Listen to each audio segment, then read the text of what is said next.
Hey everyone, you're listening to the Curious Lens podcast. I'm Matthew Cicanese.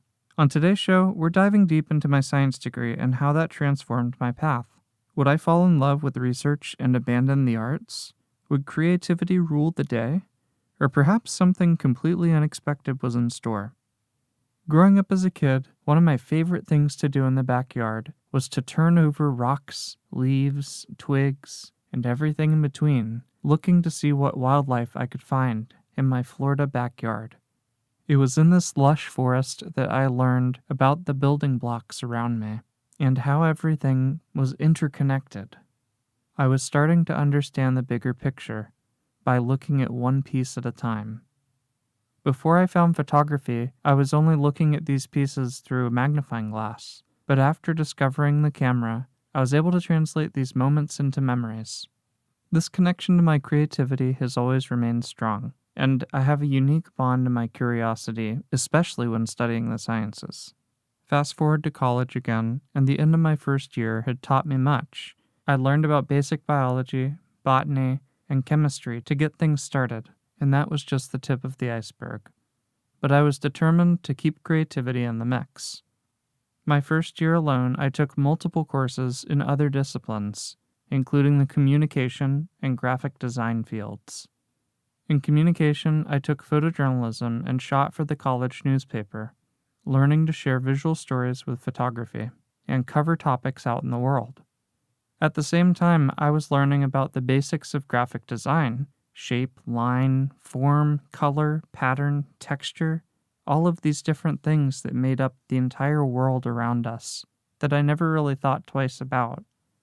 Learning to peel back these layers of life made me all the more curious when I got back in the biology class, looking closer at the world around me through a microscope lens instead of a camera lens. By the middle of my science career, I was expanding my interests to include environmental science and marine biology. At this point, I had decided that environmental studies was where I would concentrate my focus. In addition to that photojournalism course, I also took interpersonal communication, public speaking, desktop publishing, and other courses that taught me how to connect the communication dots. For my graphic design minor, I also took typography and layout, print-based graphic design, and other courses to hone my creativity. By the end of my undergraduate degree, I had a Bachelor of Science in Environmental Studies. I also had 3 internships under my belt. The first was with the U.S. Forest Service with my local ecology unit. My partner Erica and I reached out and expressed our interest in getting more involved in learning about the forestry and biology work that division did. It was a long, hot summer, but we learned a lot, and we were gracious for them opening their doors to us. The second internship I had was with the Mote Marine Laboratory in Sarasota, Florida.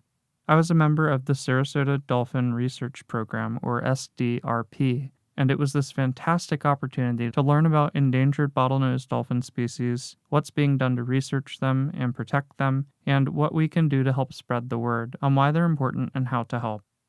The last internship I had before finishing my science degree was with the Duke University Lichen Laboratory. So a lichen is this weird mix of a fungus and an algae. They grow on rocks and trees, soil, and the sides of buildings, sometimes even on tractors or cars. Lichens cover almost 10% of the Earth's surface, but they're on our mind less than 10% of the time. When I learned what they were for the first time in my path to my science degree, I was absolutely fascinated, and lichens quickly became a lifelong deep dive. I had invested in a book, Lichens of North America, and started to learn as much as I could about these beautiful and awe-inspiring species.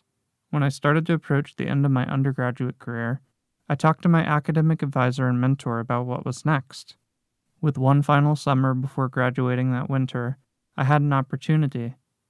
Maybe I could find a way to reach out to the people who were part of this book. And sure enough, the back of the book listed the names, organizations, and details on how they were involved.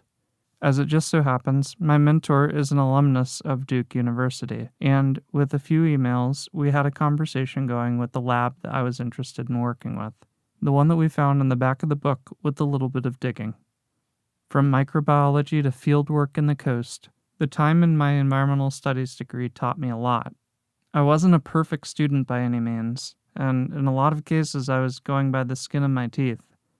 I'm not the best test taker, but when it comes to learning, I couldn't have a deeper passion. The more I mixed other disciplines with my core courses in science, the more everything started to make sense about how stories could connect it all together.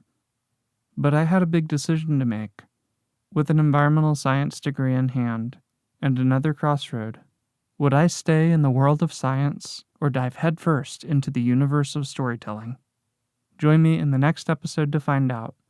And until then, stay curious.